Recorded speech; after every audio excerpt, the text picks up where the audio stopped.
Topik lainnya, Satuan Pelayanan Pemenuhan Gizi Kota Magelang, Jawa Tengah mempersiapkan pelaksanaan program makan bergizi gratis yang akan dimulai 6 Januari mendatang.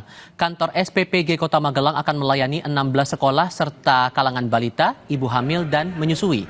Dalam satu hari, SPPG akan melayani sebanyak 3.000 porsi makan yang terdiri dari sekitar 2.700 siswa dan sisanya dari kalangan balita, ibu hamil, dan menyusui. Selama Januari ini, SPPG Magelang akan memenuhi kebutuhan makan bergizi gratis siswa sekolah selama 5 hari, sedangkan untuk balita, ibu hamil, dan menyusui setiap 2 hari.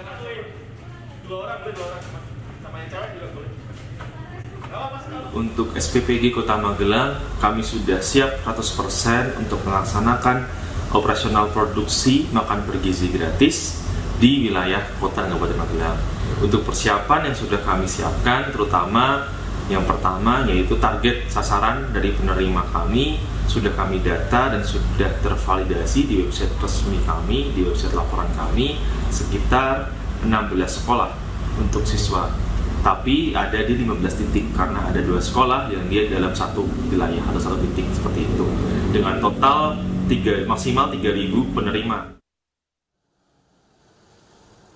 Kemarin, Presiden Prabowo Subianto mengadakan rapat terbatas di Istana Kepresidenan Bogor, Jawa Barat. Salah satu agendanya adalah pembahasan program makan bergizi gratis yang rencananya akan mulai bergulir secara nasional pada 6 Januari. Dalam rapat, Menteri Koperasi Budi Aris Setiadi mengatakan sebanyak 1.923 koperasi telah terdata dan siap berkontribusi dalam program ini, meliputi berbagai sektor seperti penyediaan telur, beras, sayur, susu, dan ikan. Dalam rapat terbatas itu, Presiden menginstruksikan agar produk makanan yang digunakan harus berasal dari desa, bukan produk impor. Harus bahan bakunya harus dari Indonesia, dari desa, sehingga bisa menggerakkan ekonomi masyarakat. Bukan impor. Nah, bahan bakunya bukan impor. Ya. Ya nanti itu kan BGN yang itu teknis sekali, itu BGN. Kalau tanya yang begitu mesti BGN, jangan ke kami. Kalau dari koperasi ada Pak? Apa? Susu mungkin Pak? Enggak, kalau susu kan udah jelas. Koperasi susu itu identifikasi kita kan ada 1,3 juta liter per hari kemampuan koperasi susu Indonesia. Jadi 1,3 juta liter per hari.